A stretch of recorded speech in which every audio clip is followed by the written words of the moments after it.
আরে বুশরা, তোর thesis topic নিয়ে কিছু বলতো। শুনলাম আমি সেটা নাকি খুব ইনোভেটিভ। হ্যাঁ, আমি facial expression based students monitoring system in ক্লাসরুমে কাজ করেছি। এটা আবার কি? ফেস দেখে মেশিন কিভাবে ক্লাস মিটিং করবে?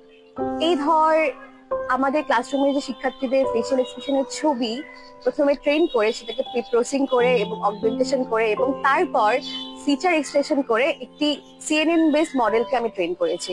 তারপর টেক্সটিং ফেজে যখন আমার One eternity later. দাঁড়া, ফিচার এক্সটেনশন, ডিপ লার্নিং, এইসব আবার কি? সবই তো মাথা বোধে। কি ঘটনাটা কি আপনার জীবনের সঙ্গে মিলে যাচ্ছে? আপনার থিসিস আইডিয়া মানুষকে বোঝাতে কি আপনার হিমশিম খেতে হচ্ছে? এই সীমাবদ্ধতা থেকে বের হয়ে আসার জন্য ডেফোডিল ইন্টারন্যাশনাল ইউনিভার্সিটি প্রথমবারের মতো আয়োজন করতে যাচ্ছে 3 মিনিটস থিসিস কম্পিটিশন। এখানে আপনি 3 মিনিটের মধ্যে আপনার থিসিসের কাজটি খুব সহজভাবে সবার সামনে প্রেজেন্ট করতে পারবেন এবং আপনার কাজটি পৌঁছে যাবে সকল ব্যাকগ্রাউন্ডের মানুষের কাছে। কম্পিটিশনের নিয়ম অনুযায়ী প্রত্যেকটি স্টুডেন্ট 3 মিনিট করে সময় পাবেন তার আইডিয়াটি অনলাইনে প্রেজেন্ট করার জন্য। আর এরই মধ্যে থেকে আমাদের এক্সপার্ট জাজেসরা বের করে আনবেন সেরাদের সেরা শিক্ষার্থীদের।